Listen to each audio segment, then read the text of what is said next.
Hello दोस्तों, तो आज मैं बताने वाली हूँ समांतर श्रेणी में यदि पदों का योग निकालने को दे दो तो हम कैसे ज्ञात करेंगे। तो जैसे कि यहाँ पे ऐसे क्वेश्चन देगा कि ये कोई पद है हमारे पास, ये कोई समांतर श्रेणी है और इसमें क्या किया है, पदों का योग ज्ञात कीजिए। जैसे यहाँ पे है 1/15, 12/1/12, ऐसे करके है 11 पद है इसमें। तो ये 11 पदों तक का योग ज्ञात कीजिए। तो जब भी हमें किसी भी समांतर श्रेणी में पदों का योग ज्ञात करना होता है तो उसके लिए एक फॉर्मूला होता है हमारे पास। वो क्या होता है दोस्तों, एस एन बराबर होता है n/2 ब्रैकेट में 2a plus n-1 into D. इससे हम क्या करते हैं कि जब भी हम पदों का योग ज्ञात करना होता है इसका योग करके हम क्या करते हैं, ज्ञात करते हैं। तो जैसे इस पद में भी हमें क्या पूछा है, इस क्वेश्चन में भी यही पूछा है कि 11 पदों का योग ज्ञात कीजिए। तो चलिए सबसे पहले हम इसमें किसकी जरूरत पड़ेगी, एन की जरूरत पड़ेगी और ए की जरूरत पड़ेगी और डी की जरूरत पड़ेगी। तो ए हमारे पास होता है प्रथम पद, जैसे कि मैंने बताया था, तो क्या है 1/15 और एन हमारे पास कितना है, इसमें कितने पदों का ज्ञात करना है, योग 11। और हमें क्या चाहिए, सारवंतर यानी डी। तो डी हमें कहाँ से प्राप्त हो जाएगा, यदि हम दूसरे पद से पहला पद घटा दिया, तीसरे पद से दूसरा पद घटा दिया तो हमें क्या प्राप्त हो जाएगा, डी। तो यहाँ से हम दूसरे पद में से पहला पद घटाते हैं, तो जब हम इसका एलसीएम लेंगे तो क्या आ जाएगा 60। और जब हम इसको गुणा कराएंगे तो कितना आ जाएगा, यहाँ से हमारे पास हो जाएगा 5 और यहाँ पे आ जाएगा 4। तो जब हम यहाँ पे जब घटाएंगे तो यहाँ पे घटाएंगे तो क्या हो जाएगा 1/60, यानी कि 1/60 हमारे पास क्या हो गया, सारवंतर आ गया। तो चलिए अब हम इसका योग ज्ञात करते हैं। जैसे एस एन बराबर हमें इसका यूज करके ज्ञात करना है n/2 2a plus n-1 into D. अब इसमें जितने सारे हमें प्राप्त हुए हैं ए एन और डी, इन सब में इनका मान रख के और इसको हल करना है। तो चलिए इसको हल करके देखते हैं। तो जैसे यहाँ पे दोस्तों हमने क्या रखा है, जहां जहां पे एन का मान हमें एन यहाँ पे है तो एन रख दिया है और ए का मान रख दिया है और एन का मान रख दिया और डी का मान रख दिया है।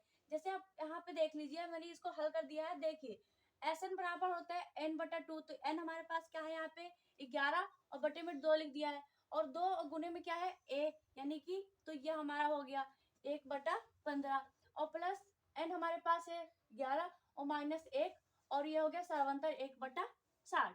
अब देख लेते हैं इसका आगे हल करके। तो आगे हल किया तो क्या होगा, ये इसको तो हम कुछ नहीं कर सकते और इसका हम क्या करा दिए, गुणा करा लिए है, तो हो गया 2/15 और इसको हम क्या किया, यहाँ पे जब घटा लिया तो 10 आ गया और ये गुने में है तो गुने में आ गया।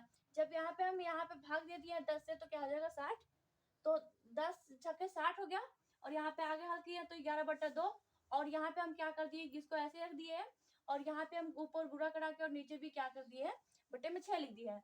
और यहाँ पे देख लीजिए फिर यहाँ पे हम ऐसे ही करे हैं। अब यहाँ पे ये भिन्न का सवाल हो गया है, जब ये भिन्न का सवाल हो गया तो यहाँ पे हम इसका क्या कर दिए है, एलसीएम करके इसका हम क्या कर दिया है, जोड़ कर दिए हैं। अब यहाँ पे देख लीजिए जोड़ करने के बाद हमारे पास क्या आ गया 9/30। अब इसके बीच में चूंकि हम ब्रैकेट खोलेंगे तो गुना का चिन्ह है तो हम गुना का लगा देंगे, तो एस एन बराबर हो जाएगा 11/2 गुने 9/30 और यहाँ पे जब हम हल करें इसको तो एस एन बराबर हो जाएगा 99/60। तो जब हम इसको 3 से डिवाइड करें हैं तो यहाँ पे आ जाएगा 33 और यहाँ पे आ जाएगा 20, यानी कि एस एन बराबर हो जाएगा 33/20। तो ये क्या हो जाएगा, हमारा आंसर हो जाएगा।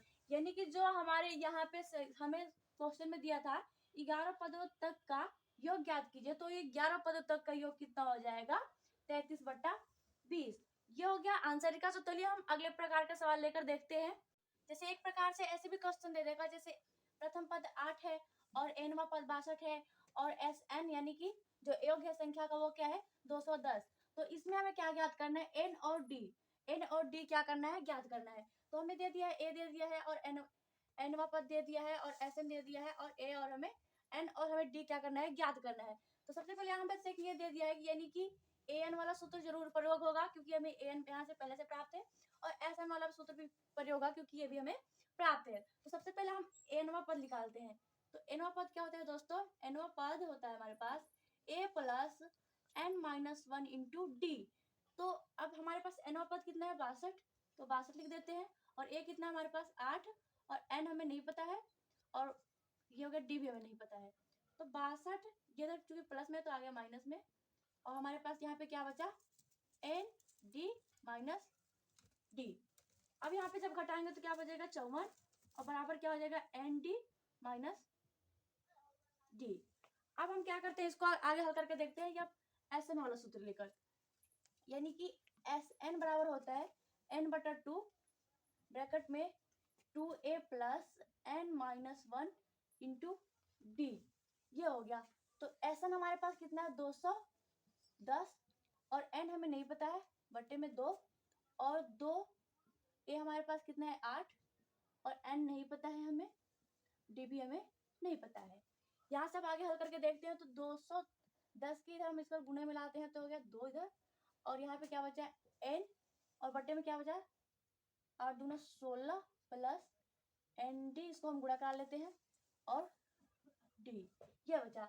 और यहाँ पे हो गया हम जब गुणा कराएंगे तो क्या हो जाएगा 420 एन और यहाँ पे थोड़ा सा ध्यान दीजिए दोस्तों चूंकि 16 आ गया और यहाँ पे एन डी और माइनस डी, इसके स्थान पे हमारे पास कितना इसका मान है, यहाँ पे है इसका मान 54, यानी इसके स्थान पे हम क्या रख देते हैं 54। आगे करके देखते हैं तो 420 बराबर एन, अब इसको हम योग कर लेते हैं तो कितना आएगा, जो योग करेंगे तो आएगा इसका 70। तो 420 बराबर ये हो जाएगा, इसका जब गुणा कराएंगे तो 70 एन। तो चूंकि 70 उधर क्या है गुणे में है तो बराबर के दूसरी तरफ आगे आ जाएगा भाग में और एन ये हो जाएगा। तो जब यहाँ से हम भाग करेंगे तो कितना आ जाएगा 6, यानी कि जो एन है वो कितना है 6। अब हमें क्या याद करना है डी, तो सबसे पहले हम यही वाला पद ले लेते हैं जैसे यहाँ पे था 54 बराबर एन डी माइनस डी, यही तो था दोस्तों, यहाँ पे ध्यान से देखिए। और 54 और जो कि हमें अब हमें क्या है एन का मान प्राप्त हो गया है तो एन के स्थान पे हम 6 रख देंगे माइनस डी। अब यहाँ पे ध्यान से देखिए यहाँ पे 54 बराबर यहाँ पे जब घटाएंगे तो क्या आ जाएगा 5d। तो अब चूंकि 54 और इधर 5 क्या है गुने में तो इधर भी बराबर की तरफ क्या आ जाएगा बटा में आ जाएगा, ये हो जाएगा डी। अब हमें डी का मान कितना प्राप्त हो गया दोस्तों 54 बटा 5, तो ये हो गया डी का मान, यानी कि अभी एन का मान हमें प्राप्त हो गया 6 और डी का मान हमें प्राप्त हो गया है 54 बटा 5। तो एन बराबर हमारे पास कितना हो जाएगा, एन बराबर हो जाएगा 6 और डी बराबर हो जाएगा 54 बटा 5। ये हमारा क्या हो जाएगा आंसर हो जाएगा। तो ऐसे करके जब हमें क्वेश्चन देगा तो हम इसको ऐसे हल करेंगे। तो मुझे उम्मीद है कि आपको सारी चीजें समझ में आया होगा। Thank you.